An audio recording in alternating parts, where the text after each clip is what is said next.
Pai do Senhor, igreja, que bom estarmos aqui na presença do Senhor, principalmente neste culto de ceia, cercando a mesa do Senhor. Eu quero que você fique de pé comigo, por favor. Nós já vamos ler o texto que concerne a esse ato. É claro, os irmãos lembram muito bem todas as ceias, que Paulo disse que todas as vezes que comer este pão e beber o cálice, anunciar a morte do Senhor, até que Ele venha. Diga, até que Ele venha. Então eu vou me apropriar dessa parte para ministrar hoje, até que Ele venha. Para isso eu quero ler com vocês o Evangelho de Jesus escrito por Mateus, capítulo 25. Se até que Ele venha, vamos falar da parábola das 10 virgens. Mateus 25. Eu quero louvar a Deus pela vida do meu amigo, pastor Moisés. Estava com saudade do senhor. O senhor está mais novo. Eu não entendi, mas Deus faz, né? Está mais novo, pastor. Parabéns. É um amigo. Deus abençoe sua esposa, sua família. Eu estendo meu abraço aos pastores deste altar, que ladeiam, os vices dessa igreja, os pastores, presbíteros, enfim, todo o corpo de obreiros e a igreja que está aqui na nave. Deus abençoe vocês poderosamente. Eu vim explicando ao pastor Moisés o motivo o motivo do meu atraso. Eu venho com o Diego. O Diego, ele é um microempresário ali, vizinho à cidade de Itauá, e ele fez de tudo para a gente estar aqui hoje, né? Claro, Deus usando ele. Obrigado, Diego, pelo seu esforço. E enfim, chegamos aqui. Deus é louvado. Eu quero ler com vocês a partir do verso 6. A partir do verso 6. Mateus 25. A partir do verso 6 diz assim: Mas à meia-noite ouviu-se um clamor. Aí vem o esposo. Saí ao encontro. Então todas aquelas virgens se levantaram e prepararam suas lâmpadas. As loucas disseram às prudentes: Dai-nos do vosso azeite, porque as nossas lâmpadas se apagam. Mas as prudentes responderam dizendo: Não seja o caso que nos falte a nós e a vós, e diante aos que vendem, comprai-o para vós.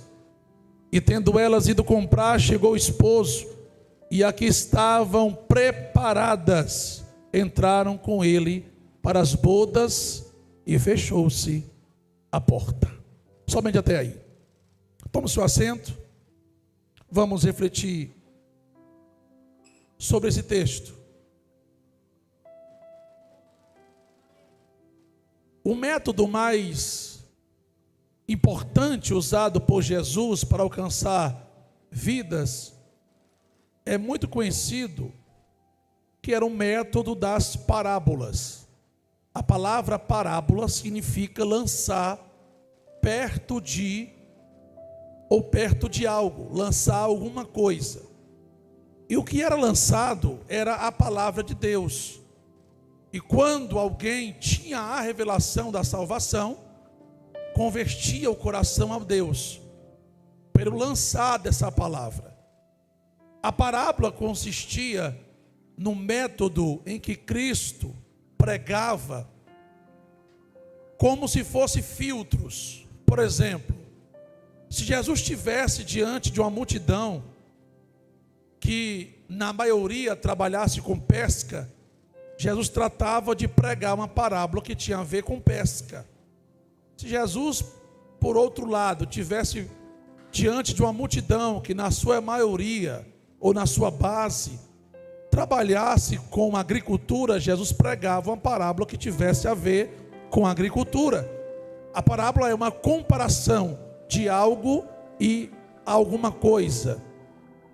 E aqui nós percebemos em Mateus 25 que está se encerrando o discurso de Jesus que começou lá atrás. E o que parece é que Jesus resolve deixar de lado o filtro, de acordo com a profissão do público. Chegando em Mateus 25, nós observamos que Jesus usa mais uma vez o mesmo método, sem filtros. Ou seja, agora ele precisa e ele quer alcançar o maior número de pessoas. E como não alcançar o ser humano se não falando dos seus sentimentos? A parábola, ela é uma comparação, e nós sabemos a caráter que ela precisa ter ausência de nome próprio, entre outras características. Mas, embora a parábola é uma comparação, ela possui um pano de fundo. O pano de fundo é o casamento judaico, que por sua vez acontecia em duas etapas.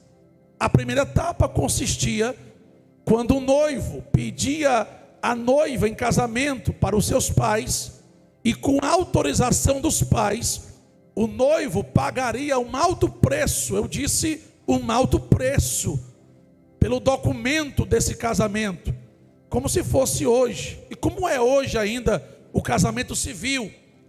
Mas naquela época existia um preço muito maior a ser pago. Esse povo, aliás, esse noivo, desde então, ele já estava demonstrando que havia amor por essa futura esposa, quando fazia jus ao pagamento para ter que casar com ela. A primeira etapa consistia quando ele tinha que preparar a casa, preparar o banquete, preparar o lugar para casar com ela, o lugar de moradia. A segunda etapa consistia no encontro, quando liturgicamente ou religiosamente eles se encontravam para o casamento. E nós somos não somente um simbolismo, uma metáfora, de fato nós somos a igreja de Jesus. E Jesus é o nosso noivo. O símbolo para a noiva dele é a igreja. Embora possua homens e mulheres, mas o símbolo é feminino, porque vai haver um casamento. E não diferente dos dias judeus ou judaicos, Jesus, como sendo noivo, como também quem vai casar, ele prepara também as duas partes. Paulo diz, escrevendo sua carta em 1 Coríntios 15, 45, que Jesus, ele é o último Adão, não é o segundo, é o último. Depois dele não tem mais ninguém. Essa comparação que Paulo está fazendo não diz respeito ao posicionamento em relação ao pecado do primeiro Adão com sua esposa, porque de fato eles pecaram contra Deus. Mas quando Paulo faz essa comparação, ele se refere justamente a como Eva nasceu, ou como Eva foi gerada. E nós lembramos da cena. Afinal de contas, o homem teve de Deus dois presentes. O primeiro presente que Deus deu para o homem foi o jardim no Éden. O homem foi feito fora do jardim, e Deus constrói e faz o jardim e coloca o homem dentro do jardim, para o homem perceber que há um cuidado de Deus para com ele. E certa feita, ninguém sabe se na primeira hora da manhã, se não entardecer, Adão está caindo em um profundo sono, e quando ele acorda, o segundo presente, a mulher. E ele rapidamente diz: é osso dos meus ossos, ela é mulher, varoa, portanto deixará o homem seu pai e sua mãe, e unir-se-á com a sua esposa, e ambos farão uma só carne. Então é para esse aspecto que Paulo está apontando. Se esse primeiro Adão teve uma esposa gerada do lado dele, o último Adão também tem que ter uma esposa gerada do lado dele. E quando isso aconteceu, senhores e senhoras, aconteceu na cruz do Calvário.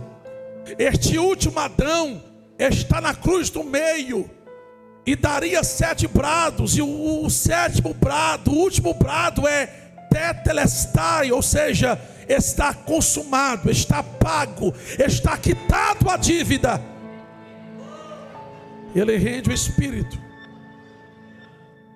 E agora a cena mais incrível de todas: um soldado romano carregando em punho uma lança, ele vai ultrapassar o lado de Jesus.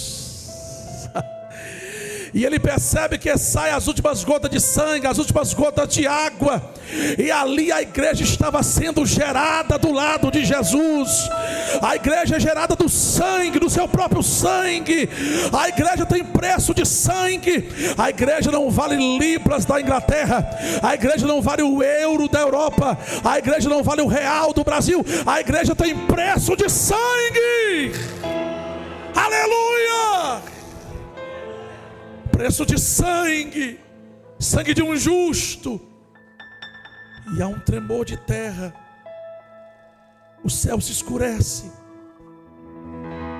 e naquele momento o soldado vira-se para o lado e tem a certeza que aquele homem não é da terra, ele é dos céus. Ele é Jesus Cristo, o Rei dos Reis e o Senhor dos Senhores.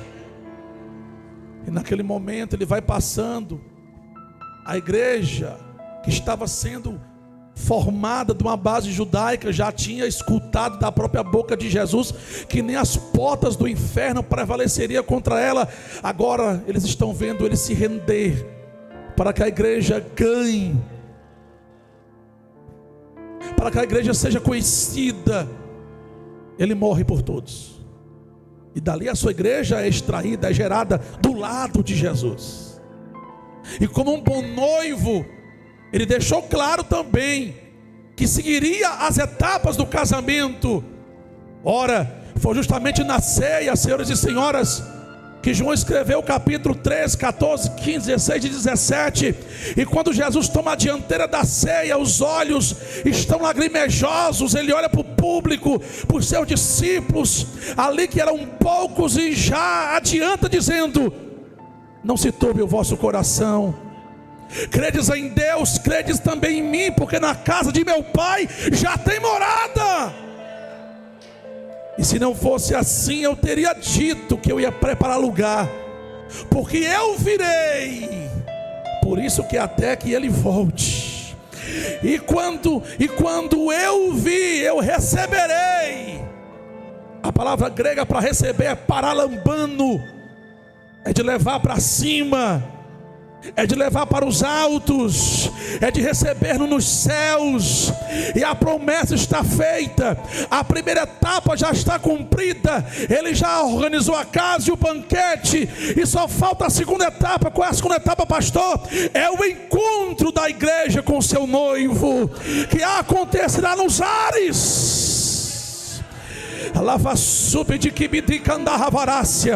E é justamente para Paulo que Deus dá a veemência detalhadora da revelação profunda desse grande encontro que acontecerá, a saber, o arrebatamento da igreja. É para a igreja de Tessalonicenses que Paulo escreve no capítulo de número 4, verso 15, 16, 17 e 18, dizendo: dizemos-vos isto pela palavra do Senhor, que nós que estamos vivos não precederemos que dormem, pois o mesmo Senhor descerá do céu com o grande brado, a voz do arcanjo, ao som da trombeta de Deus. Os que morreram em Cristo ressuscitarão primeiro, depois nós, os que estamos vivos, seremos arrebatados para o encontro com o Senhor. Aonde? Na terra? Não. No céu? Não. É na metade ou no percurso. O encontro vai ser nos ares. E Paulo encerra a revelação dizendo no verso 18: portanto, consolai-vos uns aos outros com essas palavras. O arrebatamento da igreja é o maior evento que ainda de acontecer, cuja terra ainda não viu. Senhores e senhoras, os mais jovens dessa igreja, nunca foi o maior evento ver o Maracanã lotado dos anos 50, 60 e 70, assistindo de camarote, um público com quase 100 mil pessoas vendo os gols pirotécnicos malabaristas de um homem que a sociedade futebolística nomeou de Rei Pelé. Esse não foi o maior evento. O maior evento não foi ver Michael Jackson atrair as multidões. O maior evento não foi ver John Lennon cantar, Elvis Presley cantar. O maior evento será a união da igreja invisível, os mortos em Cristo, da igreja visível, os vivos em Cristo, subir aos céus. Quem tem essa esperança, levante a mão para a glória. Alavacande que pedi que aprovacande revarácia. Adore neste lugar, porque Paulo agora aprofunda essa visão muito mais, de forma avassaladora, quando ele escreve a carta, a primeira carta aos irmãos de Coríntios, capítulo 15, verso 51. Paulo começa dizendo: eis que vos digo um mistério. Porque esse encontro vai ser Você está aí? Esse encontro vai ser um mistério. Na verdade, nem todos dormiremos, mas seremos transformados. No momento, no abrir e fechar de olhos, ao soar da última trombeta, pois a trombeta vai soar e os mortos vão ressurgir. Aleluia. Eles ressurgirão de forma incorruptível e nós seremos transformados. Porque convém que isso que é corruptível e que é mortal se revista da incorruptibilidade e da imortalidade. Quando tudo isso se cumprir, vai se cumprir a palavra que diz: ei, tragada foi a morte pela vitória. Ao se reunir na ceia, nós olhamos para trás para lembrar de tudo que Ele fez, mas o olhar também é para frente, até que Ele venha, é para cima, até que Ele venha. Ao se reunir na ceia, nós estamos pregando a volta de Jesus, o sumiço de um povo, o arrebatamento da igreja, porque breve vai sair uma notícia de um povo que desapareceu. Era um povo tão humilde que aqui também viveu. Esse povo era o povo de Deus. Alebendaia séria joquemian. Oh glória, oh glória, oh glória. Ninguém pode, pastor Moisés, vir para a igreja com medo de ir para o inferno, mas sim vir para a igreja com a esperança de ir para os céus.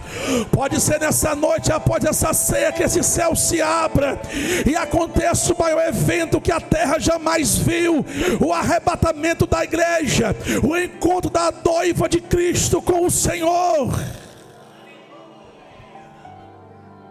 Nós estaremos com Ele, e lá não haverá choro, lá não vai haver angústia, não vai haver sepultamento, não vai haver enterro, porque estaremos juntamente com Ele para todo sempre. E quando Mateus escreve a referência bíblica das 10 virgens, ele recebe uma revelação de Jesus. Porque quando o jovem ia casar-se, a prática religiosa prevista na lei era que ele, o jovem, estivesse na companhia de 10 jovens como ele o é. Não havia obrigatoriedade da noiva estar acompanhada. E eu preciso falar duas coisas importantes. Primeiro, é que eu não estou dizendo que as 10 virgens é a igreja. Eu estou dizendo que as 10 virgens representam a igreja. Segundo, que a ideia de 10 virgens é a revelação de Jesus escrita para Mateus.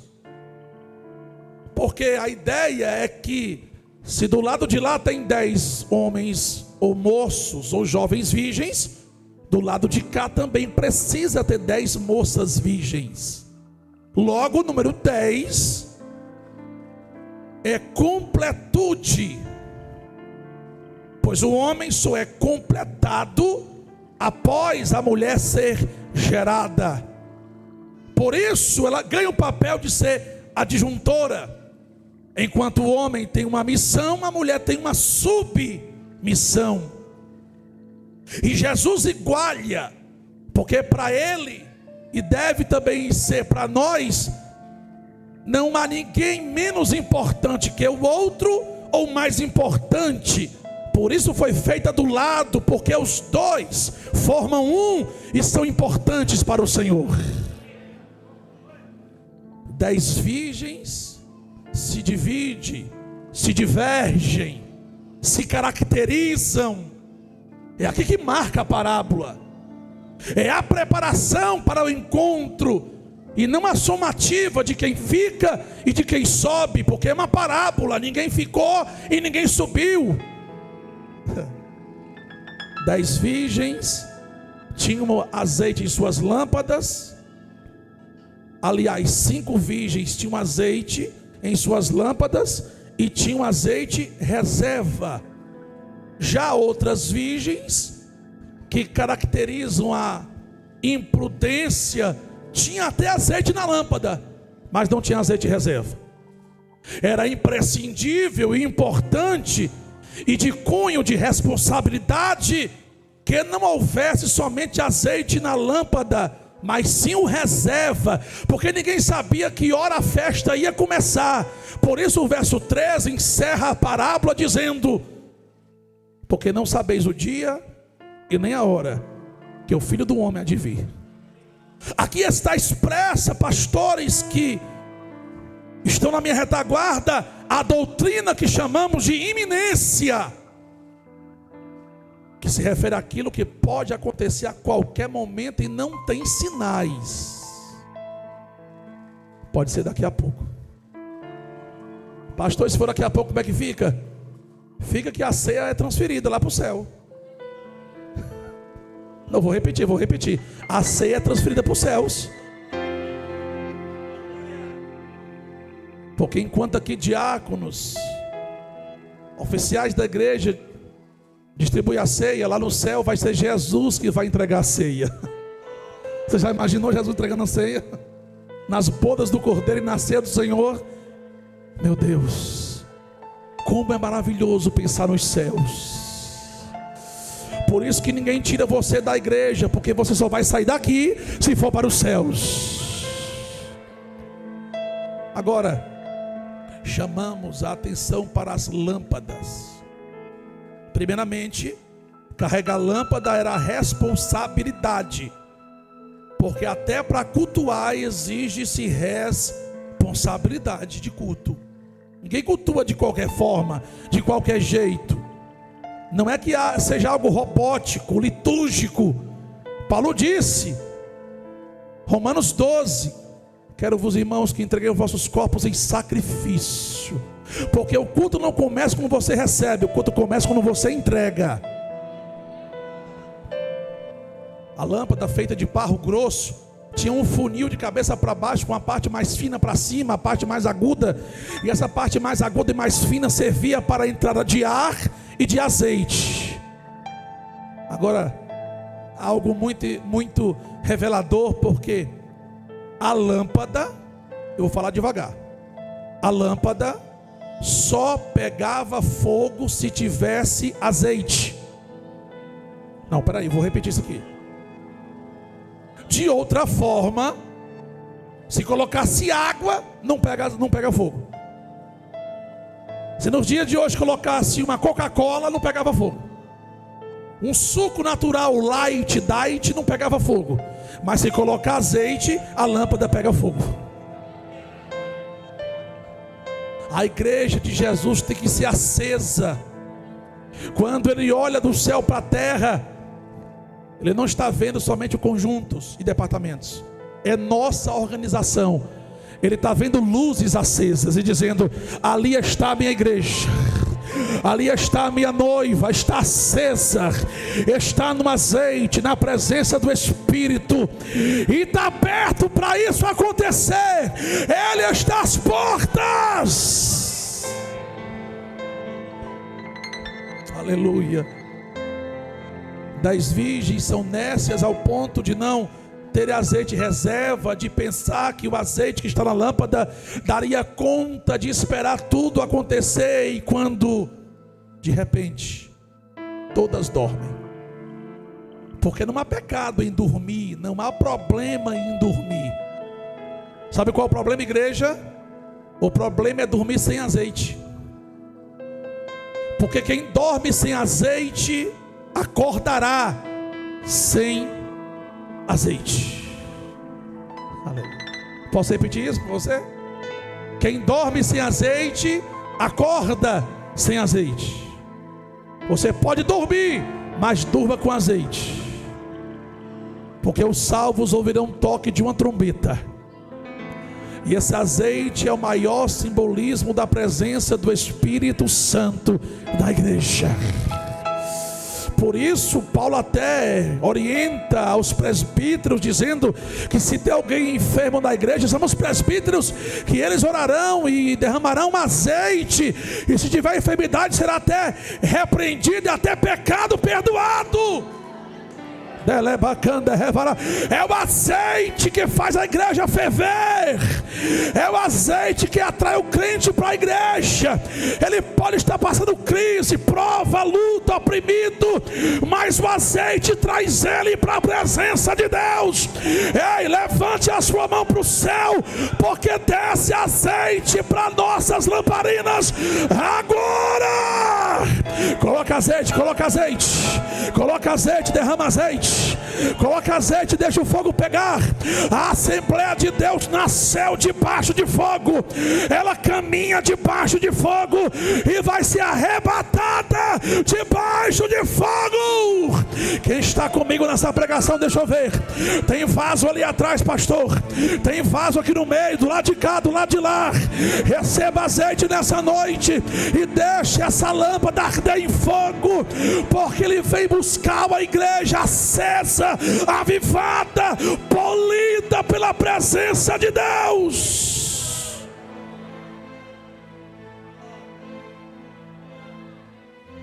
Aí vem o noivo: ficai, não, saí ao seu encontro, porque a igreja sempre vai estar em movimento. E às vezes se despertam e todas tentam agora reabastecer suas lâmpadas, e as virgens imprudentes têm sua dificuldade mortal, porque não possuem azeite suficiente, e vão pedir às outras, e as outras têm um recado pronto para dizer: é o seguinte, azeite não se compartilha, se busca.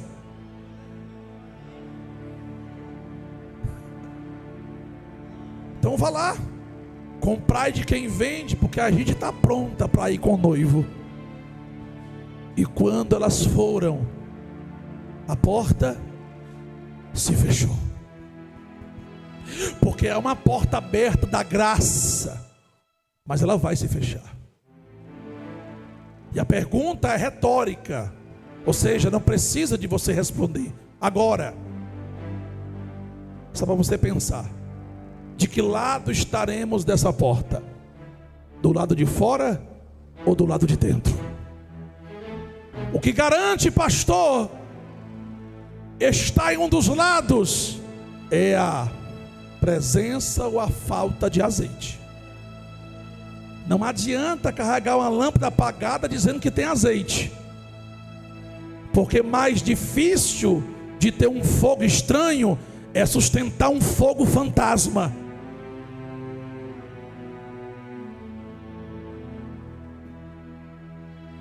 Pastor, o que é o fogo fantasma? O senhor assistiu muitos filmes? Não. O fogo fantasma não tem nada e diz que tem. O fogo fantasma é o fogo, não que imita, mas o fogo vazio.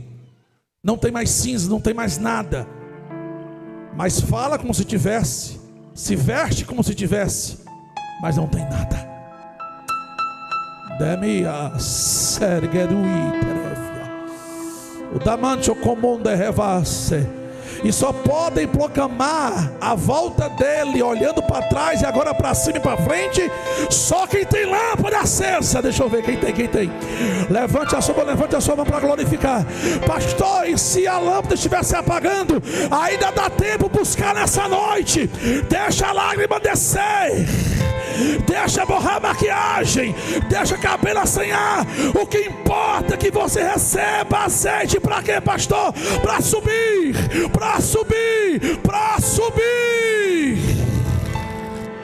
Aleluia, aleluia. Azeite se busca, Elébria, e o azeite consegue acender o fogo, porque fogo não se fabrica, fogo se recebe.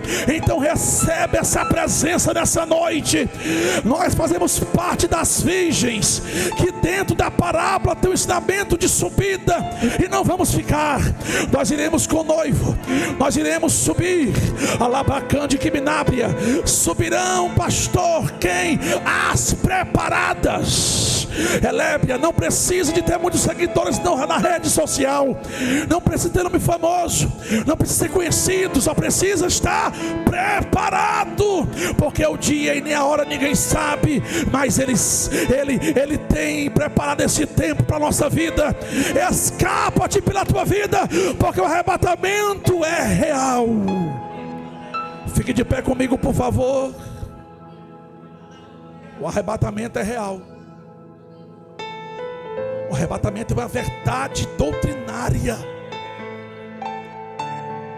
O arrebatamento vai acontecer, esteja ou não preparados. Eminaracé Uramanchokonda Havas Tergia de Kibidiribidiribicandreva Urimeantui de Rebedergia Faço Teria. Há empresas aéreas que acreditam tanto no arrebatamento que não estão mais contratando 2 pilotos cristãos. Um é cristão e o outro não pode ser, porque um vai desaparecer e o outro vai ter que ficar.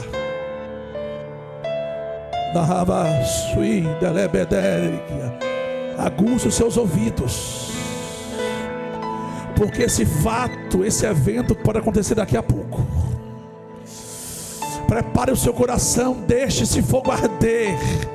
Acenda a sua lamparina e joga fogo. Joga fogo, joga fogo, joga fogo. A lava subtéria. Fale na língua do país que você vai morar.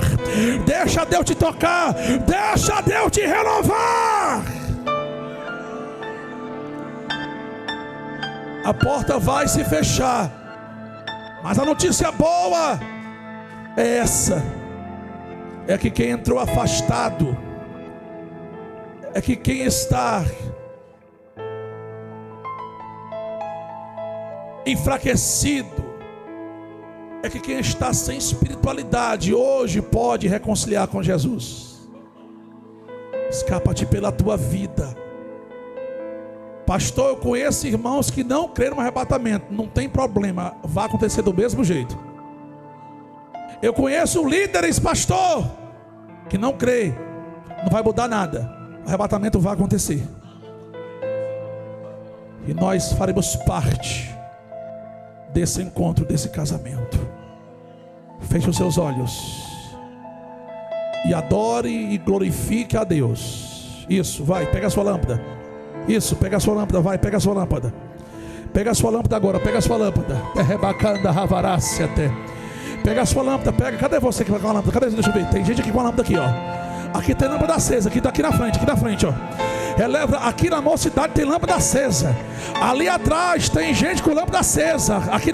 Ali atrás, aqui no altar, tem pastores de lâmpada acesa.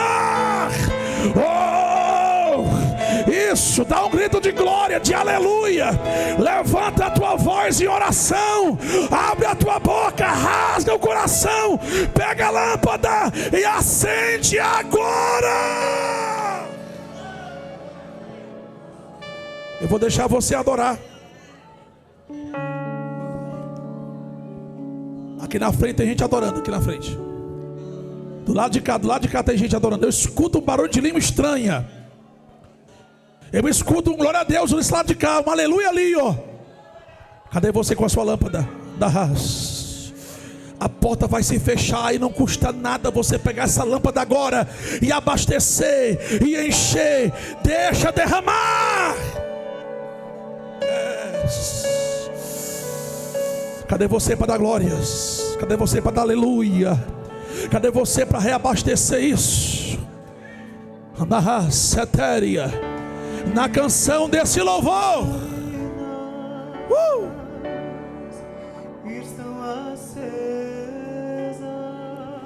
Você está aí para glorificar?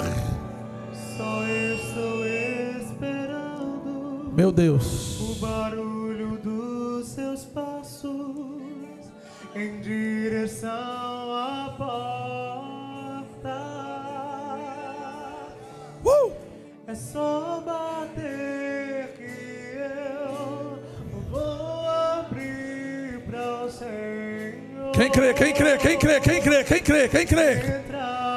Deixa o fogo pegar, meu irmão. Eita, meu Deus. Abre os céus. Abre os céus, meu Pai. Dilata os céus sobre este lugar agora, Senhor.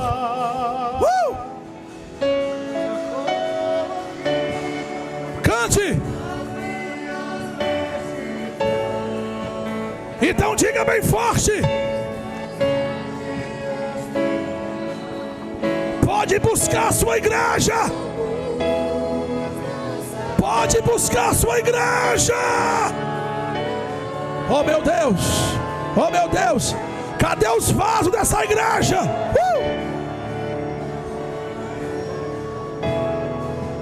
Então diga. Cante bem forte. Cante bem alto. Então diga isso. Oh Jesus, se é para ser agora que seja. Nós vamos subir, meu Deus. Vai, meu batera. Oh, meu Deus.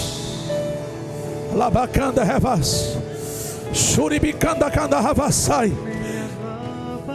Seja renovado agora com o Espírito Santo. Seja tocado pelo Espírito Santo agora. Seja renovado agora. Seja batizado com o Espírito Santo. Seja batizado com o Espírito Santo agora. Diga isso bem forte.